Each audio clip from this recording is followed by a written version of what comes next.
മോദിനെ പേടിച്ച് Trump H1B വിസയുടെ താരിഫിന്റെ കാര്യത്തിൽ ചെറിയ തീരുമാനങ്ങളൊക്കെ വരുത്തിയിട്ടുണ്ട്.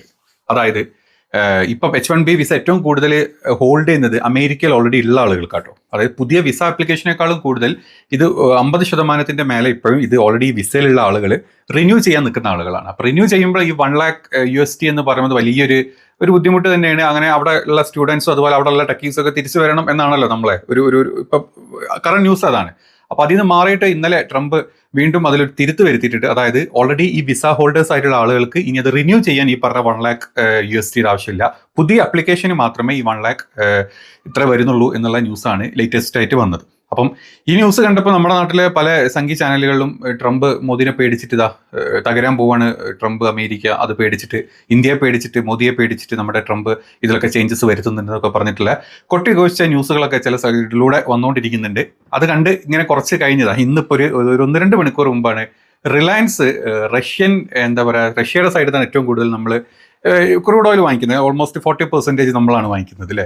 അപ്പോൾ അതിൽ ഏറ്റവും വലിയൊരു ബയറാണ് നമ്മുടെ റിലയൻസ്. അപ്പം റിലയൻസ് അവരുടെ 2.5 മില്യൺ ബാരൽ ക്രൂഡ് ഓയിൽ ഇനി മറ്റ് മിഡിൽ ഈസ്റ്റ് രാജ്യങ്ങളിൽ നിന്ന് വാങ്ങിക്കാനുള്ള പുതിയ ഡീലിലോട്ട് വരികയാണ്. അതായത് ഇറാഖിൽ നിന്ന് വാങ്ങിക്കുന്നുണ്ട്, ഇറാനിൽ നിന്ന് വാങ്ങിക്കുന്നുണ്ട്, പിന്നെ ഖത്തറിൽ നിന്നൊക്കെ വാങ്ങിക്കാനുള്ള പുതിയ ഒരു ഇതിലോട്ട് വരുന്നുണ്ട്. അതേപോലെ തന്നെ ഇവിടെ നിന്ന് വാങ്ങിക്കുന്ന സമയത്ത് റഷ്യ നമ്മൾ വാങ്ങിക്കുന്നതിൻ്റെ അളവ് കുറയ്ക്കാനുള്ള പ്ലാനാണ്. നമ്മൾ 2 ദിവസം മുമ്പ് നമ്മളൊരു വീഡിയോ ഇട്ടിരുന്നു. അതായത് ഇന്ത്യയിലെ പല ക്രൂഡ് ഓയിൽ ബയേഴ്സും നമ്മൾ വാങ്ങിക്കുന്ന ബയേഴ്സും ഇപ്പം റഷ്യ എന്നുള്ള ബൈങ്ങിൻ്റെ 40%, 35 to 40% കുറച്ചിട്ടുണ്ട് എന്ന് പറഞ്ഞിരുന്നു അല്ലേ.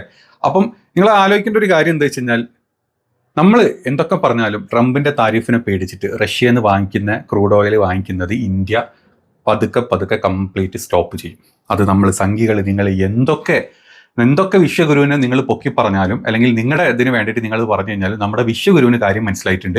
നമ്മുടെ ഇന്ത്യയുടെ ഡിപ്ലോമസി അല്ലെങ്കിൽ ഇന്ത്യയുടെ ഫോറിൻ അഫയേഴ്സിനും കാര്യങ്ങൾ മനസ്സിലായിട്ടുണ്ട്. ഇങ്ങനെ പോയി കഴിഞ്ഞാൽ 8ന്റെ പണി കക്ഷത്തിൽ കിട്ടും അല്ലെങ്കിൽ തലക്ക് കിട്ടും എന്നുള്ള ഉറപ്പുള്ളത് കൊണ്ടൊക്കെ തന്നെയാണ് നമ്മുടെ ഇന്ത്യൻ ബയേഴ്സ് ഇപ്പം റിലയൻസ് പോലുള്ള ബയേഴ്സ് ഈ പറഞ്ഞ റഷ്യൻ ഇറക്കുമതി, ക്രൂഡ് ഓയിലിൻ്റെ ഇറക്കുമതി കുറച്ച് മറ്റ് രാജ്യങ്ങളിലോട്ട്, മിഡിൽ ഈസ്റ്റിലോട്ടും ഇങ്ങോട്ടൊക്കെ പോകുന്നത്.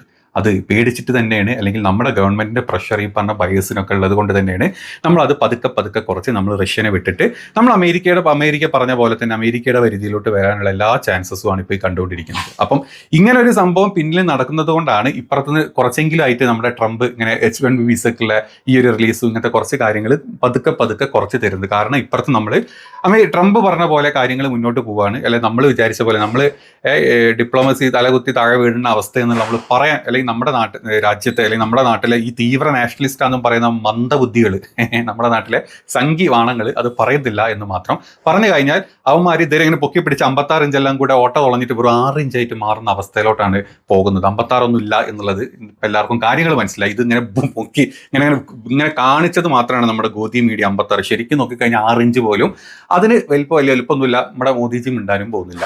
8ന്റെ പണി കിട്ടി എന്നുള്ളത് വ്യക്തമാണ്. അത് നമ്മൾ പല താരിഫിന്റെ കാര്യത്തിൽ എല്ലാ രീതിയിലും നമുക്ക് 8ന്റെ പണി കിട്ടിയതാണെന്നുള്ള എല്ലാവർക്കും അറിയാം. അത് ബിസിനസ് ചെയ്യുന്ന ആളുകൾക്കും അതിൽ ഇൻക്ലൂഡ് ആയിട്ടില്ലെങ്കിൽ അതിനോട് ജോലി കിട്ടിയ അല്ലെങ്കിൽ ജോലി ചെയ്തുകൊണ്ടിരിക്കുന്ന എംപ്ലോയീസിനൊക്കെ നല്ല പണിയാണ് കിട്ടിയത്. അത് ഈ ഗാർമെന്റ് സെക്ഷനുകൾ നോക്കിയാലും വേണ്ടില്ല, നമ്മൾ ജ്വല്ലേഴ്സ് നോക്കിയാലും വേണ്ടില്ല, സീ ഫുഡ്, നമ്മുടെ ഷ്രിമ്പ് കാര്യങ്ങളൊക്കെ അതിൻ്റെ ഒക്കെ നമ്മുടെ കയറ്റുമതി നല്ല 8ന്റെ പണി കിട്ടിയിട്ട് എല്ലാം കെട്ടിക്കിടക്കുകയാണ് ഇവിടെ. ഇതെല്ലാം നല്ല രീതിയിൽ നമ്മുടെ GDPനെ ബാധിക്കുന്ന കാര്യങ്ങളൊക്കെ തന്നെയാണ്. പിന്നെ നമ്മളെ ഇവിടുന്ന് അവിടെയൊക്കെ ഈ ടെക്കീസോ അവിടെ ഇവിടെയൊക്കെ ജോലി ചെയ്യുന്ന അല്ലെങ്കിൽ അമേരിക്കൻ ടെക് കമ്പനികൾ ഇന്ത്യയിൽ ചെയ്യുന്നതിൽ എല്ലാത്തിനും പണി കിട്ടി തുടങ്ങിയിട്ടുണ്ട് ഒരു വശത്തുനിന്ന്. അത് പൂർണ്ണമായിട്ടും നമ്മുടെ ഡിപ്ലോമസി അല്ലെങ്കിൽ നമ്മുടെ ഇന്ത്യ ഗവൺമെൻറ് അല്ലെങ്കിൽ നമ്മുടെ മോഡി അഡ്മിനിസ്ട്രേഷൻ ഒരു കാര്യം മനസ്സിലായിട്ടുണ്ട്. അതുകൊണ്ട് തന്നെ നമ്മൾ വെറുതെ ഈ ആനൻ്റെ മുമ്പ് പോയി അണ്ണാൻ തൂറിട്ട് കാര്യമില്ല. നമ്മൾ ആദ്യം നമ്മളൊന്ന് നടന്നിട്ട് നമുക്ക് പതുക്കെ ഇരിക്കുക, എന്നിട്ട് നമുക്ക് കാല് നീട്ടാം. അതല്ലാണ്ട് മോദി ഭക്തി മൂത്തിട്ട് അല്ലെങ്കിൽ മോദി വലിയ സംഭവമാണ്, വിശ്വഗുരുവാണ്, ഞങ്ങൾ രാമരാജ്യത്തു നിന്നാന്ന് പറഞ്ഞു കഴിഞ്ഞാൽ ട്രംപിന് എന്ത് രാമരാജ്യം, എന്ത് മോദി, എന്ത് ഭക്തി, ഇതൊന്നും കാര്യമില്ല. അല്ലെങ്കിൽ ഇപ്പം ലോകം 1 നമ്പർ രാജ്യമായിട്ടുള്ള അമേരിക്ക അല്ലെങ്കിൽ ലോക വിനിമയം, സാമ്പത്തിക വിനിമയം ഡോളറിൽ നടക്കുന്നിടത്തോളം കാലം ഇപ്പം നമ്മൾ എന്തുണ്ടാക്കി കാണിച്ചിട്ടും കാര്യമില്ല. ഈ പറഞ്ഞ അമേരിക്കക്കോ ട്രംപിനൊന്നും വരാനും പോകുന്നില്ല. അതുകൊണ്ടൊക്കെ തന്നെയാണ് ഈ താരിഫ് വരുന്ന സമയത്തും ഇന്ത്യ റഷ്യൻ്റെ സൈഡിൽ നിന്നുള്ള പെട്രോൾ ക്രൂഡ് ഓയിൽ സ്റ്റോപ്പ് ചെയ്യണമെന്ന് പറഞ്ഞ സമയത്ത് നമ്മൾ വലിയ എഗെയിൻസ്റ്റ് ആയിട്ട് നമ്മൾ ഓടിപ്പോയിട്ട് ജപ്പാനിലോട്ടും ചൈനയിലോട്ടും പോയിട്ട് ഒരു മണ്ണാങ്കട്ടി അവിടെ നിന്ന് കിട്ടിയിട്ടില്ല എന്നുള്ളതാണ് എൻ്റെ സത്യം. അവരും ഇപ്പം ഈ പറഞ്ഞതിനെ പേടിച്ചിട്ട് അതിനെ ഫോളോ ചെയ്ത് പോകുന്ന ആളുകൾ തന്നെ. ഈ കംപ്ലീറ്റ് യൂറോപ്യൻ യൂണിയൻ എന്തുകൊണ്ടാണ് റഷ്യൻ എണ്ണ സ്റ്റോപ്പ് ചെയ്യാന്നുള്ള തീരുമാനത്തിലോട്ട് എത്തുന്നതും അത് ട്രംപിനെ പേടിച്ചിട്ട് തന്നെ. ട്രംപ് ഈ പറഞ്ഞ താരിഫായിട്ടും മറ്റ് പല രീതിയിലുള്ള പല സംഭവങ്ങൾ, പല investment, foreign investment, American investment ഒക്കെ കണ്ട് അതൊക്കെ പെട്ടുപോലെ പൊളിയെന്ന് പേടിച്ചിട്ട് തന്നെയാണ് ഈ പറഞ്ഞ യൂറോപ്യൻ രാജ്യങ്ങളൊക്കെ അതിന് ട്രംപിനെ സപ്പോർട്ട് ചെയ്ത് ട്രംപിന്റെ പിന്നാലെ പോണേ. നമ്മൾ തിരിഞ്ഞിട്ട് കാര്യമൊന്നുമില്ല, നമ്മൾ അത്ര കൂടെ ആയിട്ടില്ല, നമ്മൾ ആവണം, നമ്മൾ അമേരിക്ക പോലെയൊക്കെ ആവണം. പക്ഷെ അത് നമ്മുടെ ഈ പറഞ്ഞ വിശ്വഗുരു പറഞ്ഞ പോലെ, അല്ലെങ്കിൽ അമിത്ഷാ പറഞ്ഞ പോലെ നമ്മൾ 2030 ആകുമ്പോഴത്തെ അമേരിക്കനെ കട്ട് ചെയ്യും, നമ്മൾ 2035 ആകുമ്പോഴത്തെ ലോകം നമ്പർ 1 ആവും. അതൊക്കെ വെറുതെ സംഖ്യകളെ നിങ്ങളെ പറ്റിക്കാൻ വേണ്ടി പറയുന്ന, അതിന്റെ അപ്പുറത്തോട്ടൊന്നുമില്ല. അത് കേട്ട് അന്തം വിട്ടിട്ട് ഇങ്ങനെ നമ്മുടെ മലയാളത്തിലെ യൂട്യൂബിലെ ചില മലർനാടന്മാരൊക്കെ വന്നിട്ട് ഭൂതാ ട്രംപ് തീർന്നേ, മോദിജി ബാമ്പം, മോദിജി ഇടിച്ചു പിളിച്ചു, മോദിനെ പേടിച്ച് ട്രംപ് ചോന്നു, എന്തൊക്കെ തംബ്നെയിൽസ് ആയി വിവരം കെട്ടന്മാരിടുന്നത് വരും.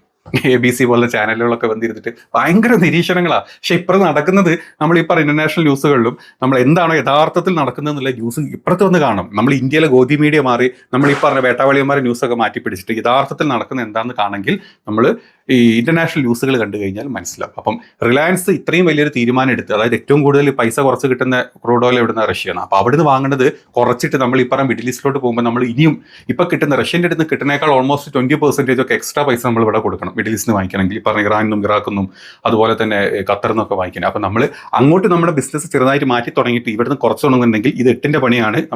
നമ്മുടെ പ്രഷർ, നമ്മുടെ എന്താണ് ഗവൺമെന്റ് തന്നെ നമ്മുടെ ഈ ബയേഴ്സിന് പ്രഷർ കൊടുക്കുന്നുണ്ട്, നിങ്ങൾ അവിടുന്ന് കുറയ്ക്കണം. അങ്ങനെ നമ്മൾ ഈ ഇപ്പോൾ പറഞ്ഞ ഒക്ടോബർ, നവംബർ, ഡിസംബർ ആകുമ്പോൾ നമ്മൾ കംപ്ലീറ്റ്ലി ക്രൂഡ് ഓയിൽ റഷ്യ എന്നുള്ളത് നമ്മൾ സ്റ്റോപ്പ് ചെയ്ത് നമ്മൾ അമേരിക്കൻ്റെ പിന്നാലെ പോകും. അല്ലെങ്കിൽ അമേരിക്ക പറഞ്ഞ പോലെ നമ്മൾ അവിടെ നിന്നൊക്കെ വാങ്ങിച്ച് നമ്മൾ വീണ്ടും കുരുവായിട്ട് തന്നെ മുന്നോട്ട് പോകേണ്ടി വരുന്ന അവസ്ഥയുള്ളത്. ഇനി അത് മാത്രമല്ല, ട്രംപിന്റെ മറ്റൊരു പ്രഖ്യാപനം കൂടെ ഉള്ളത് ഡിസംബറിന്റെ മുമ്പ് നമ്മൾ കംപ്ലീറ്റ് റഷ്യൻ എണ്ണ വാങ്ങിക്കുന്നത് സ്റ്റോപ്പ് ചെയ്തിട്ടില്ലെങ്കിൽ ഇപ്പം പറഞ്ഞ 55 അല്ലെങ്കിൽ 50% താരിഫ് 155 മുതൽ 200% വരെ ആക്കുന്ന പറയാം. അങ്ങനെയും കൂടെ ആക്കി കഴിഞ്ഞാലല്ലോ നമ്മുടെ നാട്ടിൽ കർഷകർ മാത്രമല്ല ആത്മഹത്യ, കർഷകരുടെ കൂടെ ഇത്രയും കാലം മറ്റു പല ഈ പറഞ്ഞ ഗാർമെന്റ്സിലും ജ്വല്ലേഴ്സിലും സീ ഫുഡ് എക്സ്പോർട്ടിംഗ് ഒക്കെ നടത്തിക്കൊണ്ടിരിക്കുന്ന പല മുതലാളിമാരും അവിടെ ജോലി ചെയ്ത പല ആൾക്കാരും ഈ പറഞ്ഞ ആത്മഹത്യ ചെയ്യുന്നതും നമ്മൾ കാണേണ്ടി തന്നെ വരും. ഇതെല്ലാം കൂടെ തലയിലിട്ട് പുകഞ്ഞു നടക്കുന്ന നമ്മുടെ വിശ്വഗുരുവിന്റെ വിശ്വരൂപം ഇപ്പോഴും പുറത്തോട്ട് കാണിക്കാത്തത് നമ്മുടെ നാട്ടിലെ ഗോദി മീഡിയയും നമ്മുടെ നാട്ടിലെ മലർനാടൻ ABC ചാനലുകളൊക്കെ തന്നെയാണ്. യഥാർത്ഥത്തിൽ നടക്കുന്നത് കാണണമെങ്കിൽ കുറച്ചപ്പുറത്തോട്ടൊന്ന് മാറ്റി സ്ക്രോൾ ചെയ്ത് നിങ്ങൾ അടിച്ചു നോക്കിക്കഴിഞ്ഞാൽ എന്താണ് യഥാർത്ഥത്തിൽ ഈ പറഞ്ഞ സ്ഥലങ്ങളിൽ നടക്കുന്നത് എന്നുള്ളത് വ്യക്തമാകും. അപ്പം ഇതാണ് ഏറ്റവും ലേറ്റസ്റ്റ് ആയിട്ട് ഇപ്പം ഈ താരിഫിന്റെ കാര്യത്തിൽ നടക്കുന്നതും H1B വിസയുടെ കാര്യത്തിൽ നടക്കുന്നതും റഷ്യൻ ഓയിൽ ഇന്ത്യ വാങ്ങിക്കോ ഇല്ല എന്നുള്ളതിൽ നടക്കുന്നതും. ഈ നവംബർ ഡിസംബറോട് കൂടി കംപ്ലീറ്റ് നമ്മൾ റഷ്യന്റെ സൈഡിൽ നിന്ന് വാങ്ങിക്കുന്ന എണ്ണ നമ്മൾ സ്റ്റോപ്പ് ചെയ്യും. ഈ പറഞ്ഞ അമേരിക്ക പറഞ്ഞ പോലെ തന്നെ നമ്മൾ ഈ പറഞ്ഞ മിഡിൽ ഈസ്റ്റ് രാജ്യങ്ങളിൽ നിന്നും അവിടെ നിന്നൊക്കെ എണ്ണ വാങ്ങിക്കും. അതോടുകൂടി ചിലപ്പം ഇപ്പം H1B വിസയിൽ വരുന്ന ചേഞ്ചസ് വന്ന പോലെ തന്നെ നമ്മുടെ താരിഫ് 55% അല്ലെങ്കിൽ 200 ആക്കും എന്ന് പറഞ്ഞൊക്കെ പുള്ളി മാറ്റി കുറച്ച് പഴയ അവസ്ഥയിലൊക്കെ എത്തിച്ച് ഇന്ത്യക്ക് ഇപ്പം ഈ സപ്പോർട്ട് അല്ലെങ്കിൽ ട്രംപിനെ ക്രോസ് ചെയ്തിട്ടോ അല്ലെങ്കിൽ അമേരിക്കനെ ക്രോസ് ചെയ്തോ തീരുമാനം എടുക്കാൻ മാത്രമുള്ളതായിട്ടില്ല. ആവുമ്പം പോരെ നമ്മൾ കാല് കിട്ടുന്നത്. അല്ലാതെ ഞങ്ങൾ 2047 ഈ ഇന്ത്യ രാജ്യം മറ്റേ മുസ്ലിങ്ങൾ പിടിക്കും എന്ന് പറഞ്ഞ് ഈ പറഞ്ഞ പാവപ്പെട്ട പൊട്ടന്മാരെ പറ്റിക്കുന്ന പോലെ 2037 ആകുമ്പോഴേക്കും ഇന്ത്യ ആയിരിക്കും ലോകത്തെ ഏറ്റവും വലിയ സാമ്പത്തിക ശക്തി എന്നും പറഞ്ഞിട്ട് ഈ വിവരം കെട്ടന്മാരെ പൊട്ടന്മാരാക്കുന്ന പോലെ എത്ര കാലം പിടിച്ചിക്കാൻ പറ്റും? അത് നിൽക്കാൻ പറ്റില്ല. കാരണം സാമ്പത്തിക നില തകരും, GDP തകരും, മൂക്കുകുത്തി താഴ്ത്തു പോകും.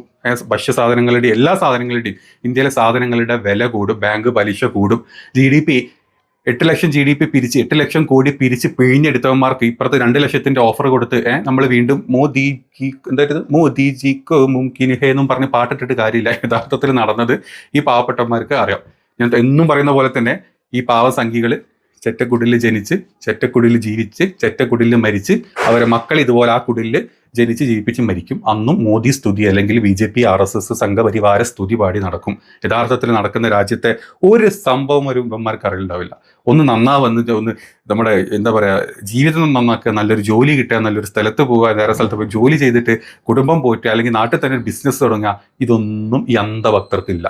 അവർക്ക് ഇങ്ങനെ കുറച്ച് ഭക്തിയും ചാണം തിന്നും ചാണം തേച്ചും ചാണത്തിന്റെ ശുദ്ധി കലശം നടത്തിയും ഇങ്ങനെ കുറേ ഭക്തി ഗാനങ്ങൾ പാടി നടന്ന് ആ ജീവിതം അങ്ങോട്ട് ഇല്ലാണ്ടാവും പാവങ്ങൾ. ഇനിയെങ്കിലും നിങ്ങളൊക്കെ ഒന്ന് എന്താണ് നാട്ടിൽ നടക്കണത്, എന്താണ് യഥാർത്ഥത്തിൽ നമ്മളൊക്കെ ജീവിതത്തിന്റെ അവസ്ഥ, ലക്ഷ്യം എന്നൊക്കെ കണ്ടറിഞ്ഞിട്ട് പ്രവർത്തിക്കേണ്ട സംഖ്യകളെ പ്ലീസ്.